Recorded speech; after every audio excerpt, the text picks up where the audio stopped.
ibadah baru yang tidak memiliki dasar petunjuk dari hadis, dari Al-Quran, Sunnah, ijma para ulama.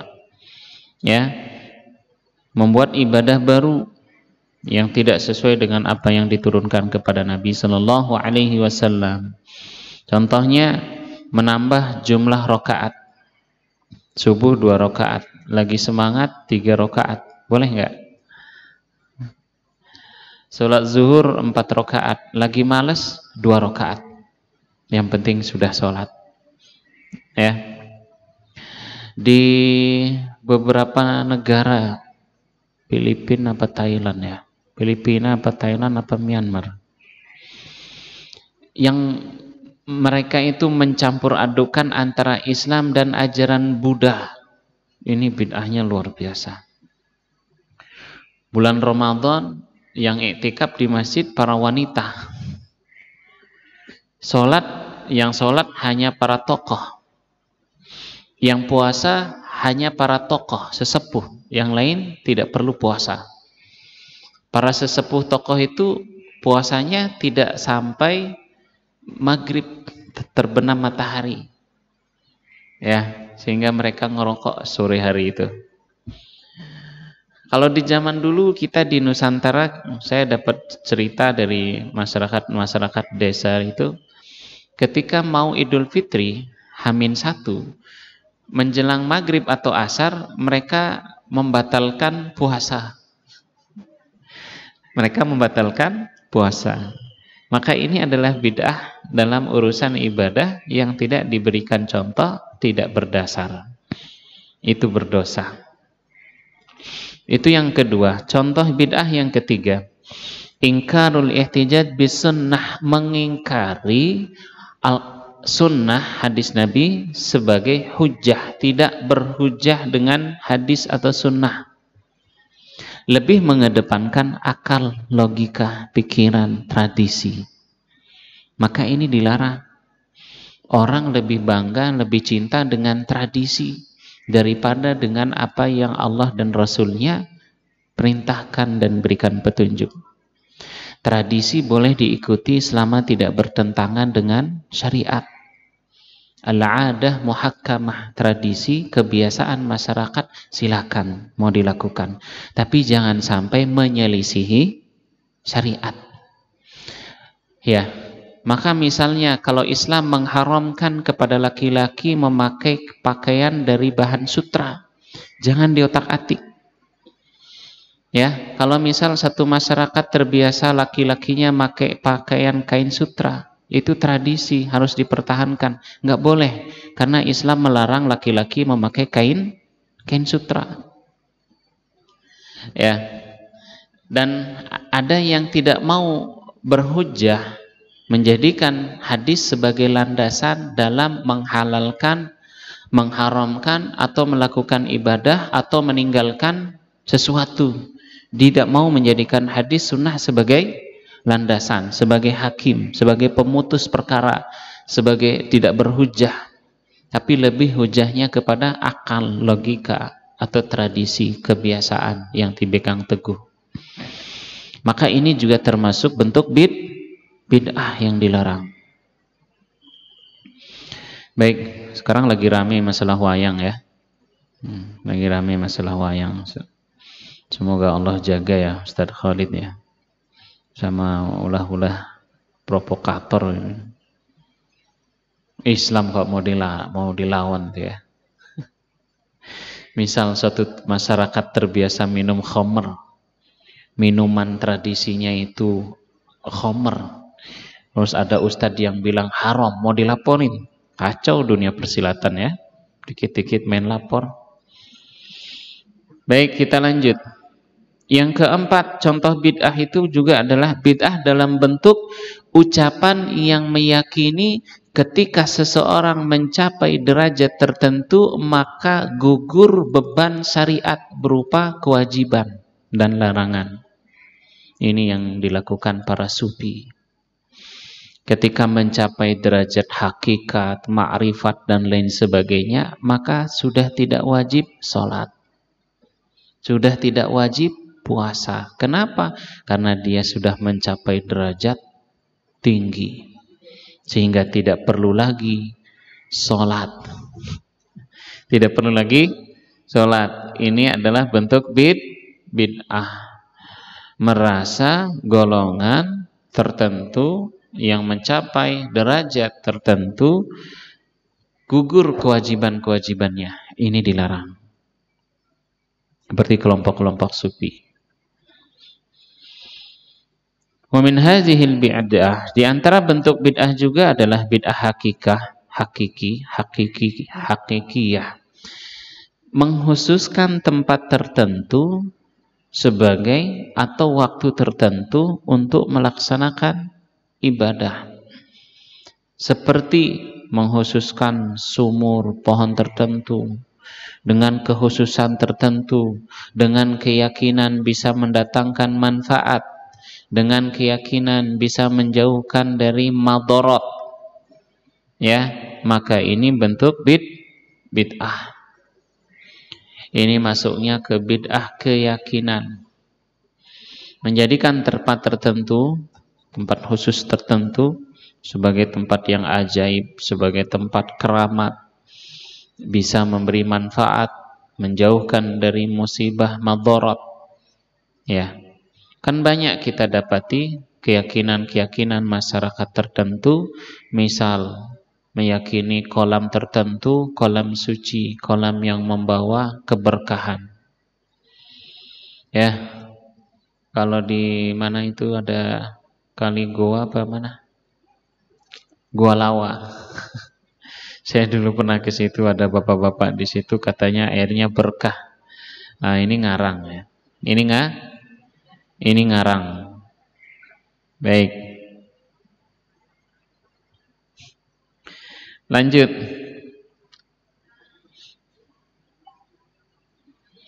Jadi mengkhususkan tempat tertentu. Ini termasuk bid'ah hakiki. Kemudian bid'ah yang kedua adalah bid'ah idhafiyah. Sesuatu yang disandarkan kepada syariat. Asalnya ada, tetapi kaifiyah bentuknya ini yang enggak ada. Ya. Wahayal amrul mubtadi, ini juga termasuk perbuatan orang yang membuat bid'ah dengan menambah ibadah tertentu atau dengan mengurangi ibadah tertentu. Pada dasarnya ada syariat menyinggung, tetapi bentuk pelaksanaan kaifiyah dan tata caranya ini yang tidak ditentukan. Ya.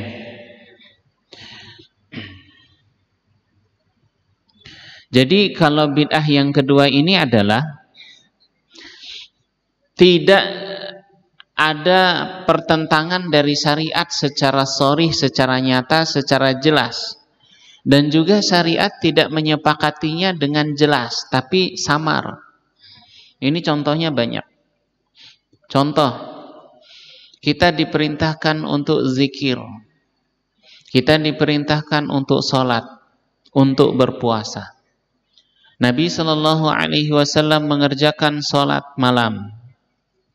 Ya, kemudian ini perintah secara umum untuk zikir, untuk sholat, untuk melakukan berbagai macam ibadah. Tetapi kalau ada yang membuat dengan gerakan tertentu, waktu dan pelaksanaannya dengan cara-cara tertentu, maka itu termasuk jenis perbuatan bid'ah. Dan ini bid'ah ini lebih berbahaya dari bid'ah yang pertama. Kalau bid'ah yang pertama itu jelas tidak berdasar, tapi kalau bid'ah yang kedua ini syubhat. Sehingga banyak orang jatuh dalamnya di situ tuh. Kita diperintahkan untuk banyak zikir, banyak berzikir. Tetapi kalau berzikir dengan melafazkan satu lafaz zikir, dibaca secara bersamaan, dibaca dengan nada dan irama tertentu, dilakukan pada waktu tertentu, di tempat tertentu, dilaksanakan secara berjamaah, maka ini sesuatu yang dahulu tidak pernah dilakukan oleh Nabi, sahabat Nabi Shallallahu Alaihi Wasallam. Maka dia termasuk juga kategori perbuatan kategori perbuatan bid'ah. Seperti yang disaksikan, yang dilihat oleh salah seorang sahabat Nabi Shallallahu Alaihi Wasallam, ya, yang disaksikan oleh sahabat Abdullah bin Mas'ud, melihat ada masyarakat, ada orang-orang berkumpul di masjid, sedangkan di tangan-tangan mereka itu ada hasa, sesuatu yang dipakai untuk berzikir. Maka mereka bertasbih dan bertakbir dengan bilangan tertentu.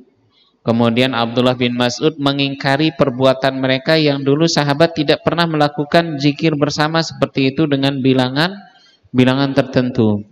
Kata sahabat Ibnu Mas'ud, wallahi, demi Allah, laqad ji'tum bi bid'atin zulma, sungguh kalian telah melakukan perbuatan bid'ah secara zalim. Au faddaltum ashaba nabiyikum ilma, atau kalian merasa diri kalian itu lebih alim, lebih mengetahui daripada sahabat Nabi Sallallahu Alaihi Wasallam. Ya, zikir diperintahkan, tetapi dengan cara-cara tertentu, dengan bilangan tertentu, menghususkan di hari tertentu atau di tempat tertentu, ini enggak ada dalilnya.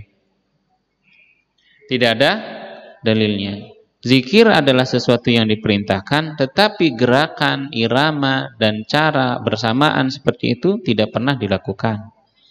Maka ini termasuk perbuatan bid'ah. Beda ceritanya kalau di sekolah dan di pondok pesantren atau di pengajian, ketika mengajarkan kepada jamaah zikir tertentu, doa tertentu, atau zikir pagi dan zikir sore di masjid, di pondok pesantren, di sekolah, dibaca secara bersamaan, dipimpin oleh para pembimbing, para ustadz, di masjid, di aula, di pesantren, dibaca bareng-bareng, itu dalam bentuk mengajarkan, ya, itu dalam bentuk membentuk pembiasaan, sehingga diharapkan dengan di sekolah-sekolah atau di pesantren-pesantren itu yang membaca zikir secara bersama, itu dalam bentuk tadrib, taklim, mengajarkan, sehingga nanti lahir kebiasaan zikir. Kemudian apa? Mereka hafal dengan zikir dan doa-doa dari Nabi Shallallahu Alaihi Wasallam, karena itu diajarkan dibaca secara bersamaan. Baik, itu termasuk bid'ah idhafiyah. Na'udzubillah min zalik. Kita diperintahkan untuk berpuasa, melakukan puasa sunnah. Maka kalau menghususkan misalnya berpuasa di pertengahan Sya'ban, nisfu Sya'ban, dengan berpuasa dan sholat di malam harinya, qiyamul lail, atau menghususkan bulan Rajab dengan puasa atau ibadah-ibadah tertentu, maka ini sesuatu yang bid'ah, ya, sesuatu yang bid'ah. Kita diperintahkan berpuasa, tapi kalau kita membuat dengan menjadikan bulan tertentu, malam tertentu untuk menghususkan ibadah tertentu, ini butuh dalil. Ya, ini butuh dalil. Puasa sendiri itu diperintahkan, tapi menghususkan dengan berbagai macam cara di hari di waktu tertentu, ini butuh dalil. Maka kalau tidak ada dalil yang memerintahkan, ini termasuk perbuatan bid'ah. Ya, na'udzubillah min zalik. Kalau disinggung, orang-orang mengatakan, loh, orang puasa kok dilarang. Kalau disinggung, kenapa menghususkan nisfu Sya'ban dengan puasa, dengan qiyamul lail dan lain sebagainya? Loh, orang puasa kok dilarang. Ibadah pada asalnya itu dilarang, kecuali ada dalil yang memerintahkan. Ibadah pada asalnya dilarang. Maksudnya melakukan satu bentuk perbuatan ditujukan untuk Tuhan, untuk Allah. Dilarang melakukan itu kecuali ada dalil yang memerintahkan untuk melakukan ucapan, perbuatan, ibadah tertentu. Baik. Ini termasuk bid'ah idhafiyah. Karena itu kalau ada yang menjadikan, pada pertemuan sebelumnya ada yang bertanya mengenai macam-macam dan pembagian bid'ah.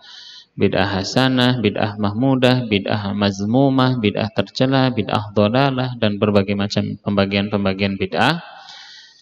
Ya, ada yang menjadikan dalil ucapan Umar bin Khattab radhiyallahu anhu ketika untuk pertama kalinya di masa kekhalifahan Umar, salat tarawih dikerjakan secara berjamaah. Kemudian Umar melihat sahabat salat tarawih berjamaah dan melihat ini sesuatu yang indah, sebaik-baik bid'ah ini, sehingga dijadikan dalil bagi orang-orang yang meyakini adanya atau setuju sependapat dengan pembagian bid'ah itu. Ucapan Umar itu adalah dalil ada bid'ah yang baik, ada bid'ah yang terpuji. Sebenarnya apa yang dilakukan oleh Umar dengan menjadikan sahabat satu imam, satu komando dalam sholat tarawih berjamaah, itu ada landasan. Landasan yang pertama, Nabi sendiri pernah melakukannya. Sehingga Umar itu seperti meneruskan, melanjutkan apa yang dilakukan oleh Nabi Muhammad Sallallahu Alaihi Wasallam. Dalil yang kedua, kita sendiri diperintahkan oleh Nabi, alaikum bisunnati, hendaknya kalian berpegang teguh dengan sunnahku, wa sunnatil khulafa ar-rasyidin al-mahdiyyin min ba'di, dan kita juga berpegang teguh dengan sunnah para khalifah. Jadi apa yang dilakukan oleh Umar itu bukan sesuatu yang bid'ah. Bid'ah dalam makna arti istilah. Kalau bid'ah menurut bahasa, iya. Bid'ah menurut bahasa, iya. Karena bid'ah menurut bahasa itu adalah sesuatu yang baru. Sedangkan menurut istilah, apa yang dilakukan oleh Umar itu memiliki dasar, memiliki landasan, yaitu apa yang dulu dilakukan oleh Nabi. Beliau terkadang mengerjakan qiyamul lail dengan berjamaah. Seperti riwayat salah seorang sahabat mensifati bagaimana panjangnya salat Nabi Shallallahu Alaihi Wasallam. Bagaimana panjangnya salat Nabi Shallallahu Alaihi Wasallam, ya. Dalam suatu malam Nabi Shallallahu Alaihi Wasallam mengimami salat, maka beliau berdiri membaca Alif Lam Mim, surat Al-Baqarah. Ya, surat Al-Baqarah itu 286 ayat, kurang lebih 2 juz lebih. Sama sahabat itu 1 rakaat baca Al-Baqarah. Bentar lagi ayat terakhir surat Al-Baqarah, sudah mau nyampe ayat kursi. Sudah nyampe la yukallifullahu nafsan illa wus'aha. Paling bentar lagi Rasulullah takbir. Selesai Al-Baqarah, ternyata lanjut surat Al-Imran di rakaat pertama. Lanjut surat Al-Imran. Paling selesai Al-Imran, Al-Imran itu 200 ayat. Al-Imran 200 ayat. Paling bentar lagi takbir. Lanjut An-Nisa 1 rakaat. Berapa juz itu, Mas? Al-Baqarah sama Al-Imran, An-Nisa. Lebih dari 5 juz, ya. 1 rakaat. Kemudian Nabi Shallallahu Alaihi Wasallam ruku. Rukunya sama lamanya seperti berdirinya. Antum sanggup nggak ruku selama baca Tabarakalladzi biyadihil mulk? Teman antum suruh baca Tabarakalladzi biyadihil mulk, antum ruku selama itu. Jangan Al-Baqarah, ya, Al-Mulk. Sanggup nggak? Pegel, tangan itu udah gemetar. Kemudian beliau i'tidal, lama berdirinya. Kemudian beliau sujud, sama lamanya seperti rukuknya, seperti berdirinya. Sujudnya lama banget. Antum sanggup nggak sujud? Temannya baca Al-Waqi'ah, idza waqa'atil waqi'ah, baca tartil. laisa liwaqa'atiha kadhibah. Selama itu sujud. Sanggup nggak? Kabur, jamaahnya kabur. Besok jangan dipilih ditunjuk lagi jadi imam. Sengsara jamaahnya. Ya, kemudian beliau berdiri, rakaat yang kedua tidak lebih panjang dari rakaat yang pertama. Jadi Nabi Shallallahu Alaihi Wasallam sendiri sudah pernah beberapa kali sholat qiyamul lail secara berjamaah, sehingga apa yang dilakukan oleh Umar radhiyallahu anhu dengan menjadikan sahabat satu shaf satu imam ketika bulan Ramadan sholat tarawih itu memiliki landasan, memiliki dalil, sehingga nggak bisa dikatakan sebagai perbuatan bid'ah. Ya. Menulis mushaf di zaman Abu Bakar. Abu Bakar awalnya tidak mau menjadikan Al-Quran satu buku, satu mushaf. Kenapa? Karena Abu Bakar mikir Rasulullah tidak melakukan itu. Didesak oleh Umar bin Khattab dan sahabat-sahabat Nabi Shallallahu Alaihi Wasallam, sehingga terbuka pikiran dan hati Abu Bakar membentuk tim menyusun Al-Quran yang berserakan di tulang, di kulit, di pelepah kurma, dan di berbagai macam tempat, sehingga menjadi satu. Ya, secara bahasa bid'ah, tetapi menurut istilah Nabi sendiri memerintahkan sahabat untuk menuliskan Al-Quran. Jadi penulisan Al-Quran di zaman Abu Bakar itu bukan sesuatu yang bid'ah. Apa yang dilakukan oleh Utsman bin Affan dengan melakukan azan 2 kali. Azan pertama mengingatkan kaum muslim untuk bersegera sebentar lagi memasuki waktu sholat Jumat. Bersiap-siap untuk sholat Jumat. Azan yang kedua pada saat masuk waktu sholat Jumat. Apakah itu bid'ah? Secara bahasa, iya. Menurut istilah, tidak memiliki landasan dan dalil. Secara umum, dalilnya itu adalah alaikum bisunnati wa sunnatil khulafa ar-rasyidin al-mahdiyyin min ba'di. Mengikuti petunjuk sunnah Nabi dan petunjuk sunnah para sahabat khalifah. Ya, jadi tidak bisa dikatakan sebagai dalil perbuatan bid'ah. Baik, ini pembagian dan macam-macam bid'ah hakiki dan idhafiyah. Sampai di sini ada pertanyaan, diskusi, silahkan.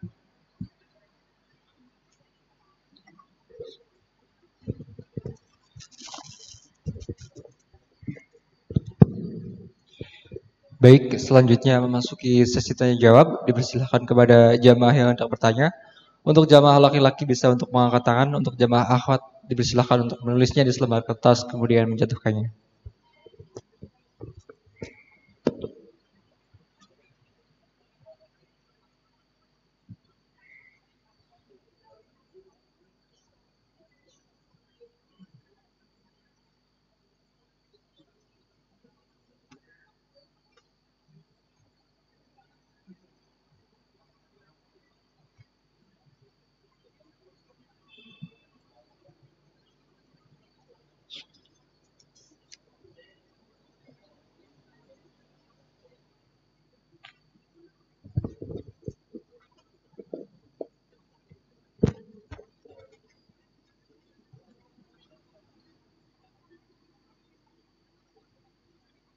Baik, pertanyaannya, kalau semua hal yang tidak mencontoh Rasul itu bid'ah, yang tidak dicontoh ini dalam bentuk agama, dalam bentuk ibadah. Tapi kalau dalam bentuk sesuatu yang mubah, seperti tradisi dan kebiasaan kita yang tidak bertentangan, tidak mengapa untuk dikerjakan. Kali lagi, ini dalam masalah agama, dalam masalah ibadah, baik ibadah, akidah, muamalah, dan yang lainnya, harus sesuai dengan petunjuk Nabi. Ya, sebagai seorang muslim yang kita sudah bersyahadat, mengikrarkan, mengakui, meyakini Allah sebagai Tuhan, maka konsekuensinya kita wajib mengikuti aturan Al-Quran, aturan Allah. Kemudian syahadat risalah, kita mengikrarkan, mempersaksikan, mengakui, meyakini Nabi Muhammad sebagai utusan Allah. Konsekuensinya kita harus mengikuti petunjuk, sunnah, contoh apa yang diajarkan Nabi dalam hal melakukan sesuatu, meninggalkan sesuatu, melakukan perbuatan ibadah, meyakini sesuatu harus sesuai dengan apa yang diajarkan oleh Nabi Shallallahu Alaihi Wasallam. Maka kalau dalam masalah ibadah, melakukan satu bentuk ibadah, mengerjakan atau mendekati yang halal, menjauhi yang haram, itu harus sesuai dengan sunnah petunjuk Nabi Shallallahu Alaihi Wasallam. Kalau kita meninggalkan satu perbuatan yang kita yakini sebagai ibadah, maka membutuhkan dalil. Boleh nggak kita tidak makan nasi? Boleh nggak? Nasi itu halal apa haram? Kalau orang meninggalkan makan nasi karena dia tidak selera dan tidak diyakini sebagai bentuk beragama atau melaksanakan agama, boleh, silahkan. Kenapa nggak makan nasi? Tidak suka, silahkan, itu selera. Tapi kalau kenapa tidak makan nasi? Saya tidak makan nasi dalam rangka mendekatkan diri kepada Allah. Boleh nggak? Nggak boleh. Kenapa tidak menikah? Saya didiagnosa, misal didiagnosa oleh dokter penyakit tertentu sehingga membuat dia terhalang untuk bisa menikah. Silahkan. Kenapa tidak menikah? Kalau saya menikah nanti saya sibuk dengan wanita. Saya ingin selalu terhubung dengan Allah gitu ya. Saya tidak menikah karena ingin mendekatkan diri kepada Allah. Boleh nggak? Nggak boleh. Tidak boleh meninggalkan sesuatu, padahal Islam membolehkan, dipandang, diyakini sebagai bentuk ketaatan kepada Allah. Ya, itu maksudnya bid'ah ya. Dalam bentuk meninggalkan sesuatu yang, jadi kalau sesuatu yang diwajibkan ditinggalkan karena malas, karena menyepelekan, ini berdosa. Tapi kalau ditinggalkan karena diyakini sebagai bentuk ketaatan dan ibadah, tapi ternyata yang ditinggalkan itu sesuatu yang diperintahkan, ini bukan hanya berdosa, tapi jatuhnya ke perbuatan bid'ah. Ya. Baik, karena itu nanti pembagian bid'ah, ada bid'ah dalam bentuk melakukan, mengerjakan sesuatu, ada juga bid'ah dalam bentuk meninggalkan sesuatu. Kalau meninggalkan perintah karena malas, jatuhnya dosa. Kalau meninggalkan perintah dengan meyakini bahwa itu tidak wajib, padahal Islam mewajibkan, maka ini dosa besar, termasuk perbuatan bid'ah. Nah, iblis itu melakukan perbuatan bid'ah. Apa bid'ah yang dilakukan iblis? Allah perintahkan iblis untuk sujud kepada Adam, iblis meninggalkan sujud. Ditanya kenapa tidak mau sujud, kata iblis, saya lebih mulia daripada Adam. Aku dari api, Adam dari tanah. Nah, ini bid'ah. Karena dia menyelisihi apa yang Allah Ta'ala perintahkan. Jadi semua hal yang tidak mencontoh Rasul itu dalam urusan agama, dalam urusan peribadatan dan akidah itu bid'ah. Tapi kalau dalam sesuatu yang mubah, Nabi makanannya di Mekah, di Arab, kurma, gandum, susu onta. Kita di sini minuman, makanannya berbeda dengan Nabi. Bid'ah enggak? Secara bahasa iya. Zaman dulu nggak ada roti seperti zaman kita sekarang. Roti zaman dulu keras-keras. Ya, baik. Kalau tidak meniru Rasul disebut tidak sunnah. Iya, dalam urusan agama. Tapi dalam urusan pakaian, Di sini Indonesia sholatnya pakai sarung. Nabi pakai sarung nggak? Ini masalah pakaian. Yang diwajibkan itu adalah menutup aurat. Aturan berpakaian itu laki-laki tidak boleh menyerupai pakaian wanita. Kita lanjut setelah azan.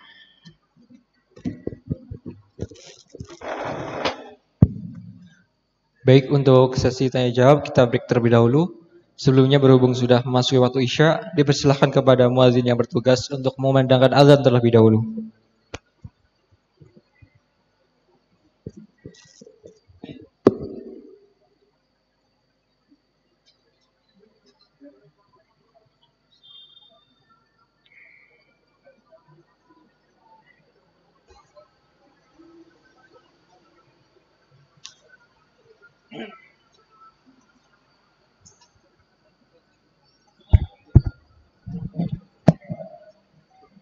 Kami masih membuka untuk sesi tanya jawab. Dipersilakan kepada jamaah yang bertanya. Dipersilakan untuk jamaah ikhwan bisa mengangkat tangannya, dan untuk jamaah akhwat bisa menulisnya di selebar kertas kemudian menjatuhkannya. Baik, ini masih ada lanjutan dari pertanyaan dari akhwat. Apakah yang tidak sunnah itu tidak ada nilainya? Yang ya, ibadah sekali lagi itu dalam urusan ibadah, dalam urusan agama harus mengikuti apa yang diajarkan oleh Nabi. Syarat agar ibadah kita diterima, syarat agar ibadah kita bernilai di sisi di mata Allah harus terpenuhi dua syarat. Syarat pertama, niat ikhlas untuk Allah. Jadi ibadah perbuatan itu baik melakukan sesuatu atau meninggalkan sesuatu dalam bentuk diyakini untuk mendekatkan diri kepada Allah, itu haruslah ikhlas niat untuk Allah. Syarat pertama. Berarti kalau tidak ikhlas, tidak niat untuk Allah, berarti nggak ada nilainya di mata Allah. Berarti nggak ada nilainya di mata Allah. Kalau nggak ada nilainya, nggak ada pahala, nggak ada faedah, nggak ada manfaatnya. Kalau nggak ada manfaatnya di akhirat, nggak bisa menolong, nggak bisa memberi syafaat bagi orang yang melakukan perbuatan itu. Syarat yang kedua juga harus terpenuhi dalam ibadah, dalam urusan agama, yaitu ittiba'un Nabi, mengikuti apa yang diajarkan Nabi. Berarti kalau bentuk ibadah, baik melakukan sesuatu atau meninggalkan sesuatu, maka harus sesuai dengan petunjuk Nabi Shallallahu Alaihi Wasallam. Kalau syarat kedua tidak terpenuhi, maka ibadah itu tidak bernilai. Tapi kalau dalam urusan duniawi, dalam urusan teknologi, atau dalam urusan tradisi, sesuatu yang dibolehkan, sesuatu yang mubah, sesuatu yang mubah itu dalam arti tidak melanggar syariat, silakan. Ya. Kemudian kalau misalnya berdoa, apakah berdoa itu harus menggunakan doa-doa Nabi atau menggunakan bahasa Arab? Secara umum Allah Ta'ala memerintahkan kepada kita untuk berdoa, Qulid'uni astajib lakum. Mintalah kalian kepadaku, niscaya aku akan mengabulkan. Maka di sini kita diperbolehkan berdoa dengan bahasa kita sendiri, berdoa dengan bahasa yang ia miliki. Tetapi dalam masalah ibadah ada namanya afdhaliyah, keutamaan. Lebih utama berdoa dengan bahasa kita atau berdoa dengan doa yang diajarkan Al-Quran atau hadis Nabi. Maka dalam berdoa lebih utama menggunakan doa yang diajarkan oleh Al-Quran atau hadis-hadis Nabi Shallallahu Alaihi Wasallam.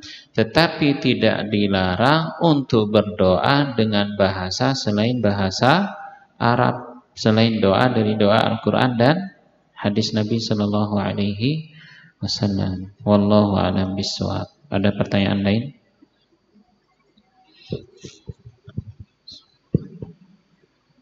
Baik, kami masih memberikan kesempatan kepada jamaah yang bertanya.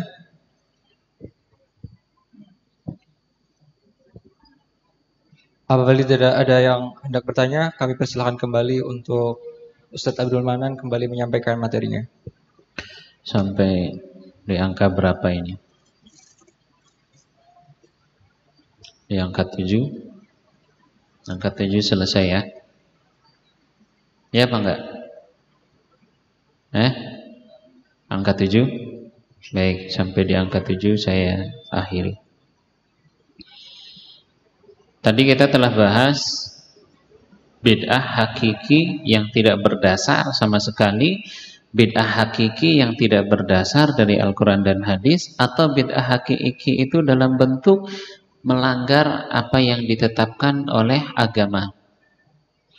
Bid'ah yang kedua itu yang samar.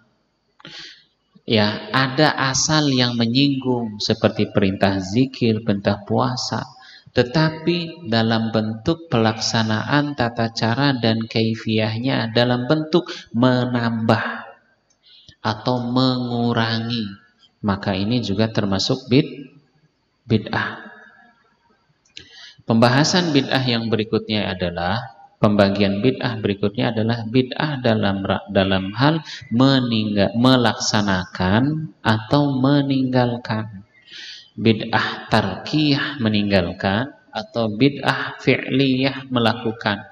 Meninggalkan sesuatu sebagai bentuk meninggalkan sesuatu diyakini sebagai bentuk ketaatan atau beragama, tetapi melanggar. Kayak tadi kita sudah sedikit singgung, kenapa nggak nikah? Kalau nikah nanti saya malah sibuk, saya ingin khusyuk fokus ibadah. Boleh nggak? Bermaksiat apa berdosa? Dua-duanya. Ya, tapi kalau selera pribadi seperti tidak mau makan daging, ya itu silahkan. Kalau tidak suka daging silahkan. Tapi secara umum Allah menyinggung, mengingatkan kita, lima tuharrimu ma ahallallahu laka tabtaghi mardata azwajik. Kenapa engkau mengharamkan sesuatu yang Allah halalkan untuk kamu lakukan? Karena mengharapkan ridho, simpati dari istri-istrimu. Ya. Kemudian dalam surat Al-Maidah, Qul man harrama zinatallahi allati akhraja li'ibadihi wat-tayyibati minar rizq. Qul hiya lilladzina amanu fil hayatid dunya khalisatan yaumal qiyamah. Katakanlah, siapakah yang mengharamkan apa-apa yang Allah bolehkan untuk hamba-hambanya? Sesuatu yang boleh dan halal itu untuk orang-orang beriman di dunia, dan secara khusus mereka akan mendapatkan yang lebih halal, yang lebih baik di akhirat, di dalam surga. Jadi kita tidak boleh menganggap sesuatu yang halal itu diyakini sebagai bentuk haram.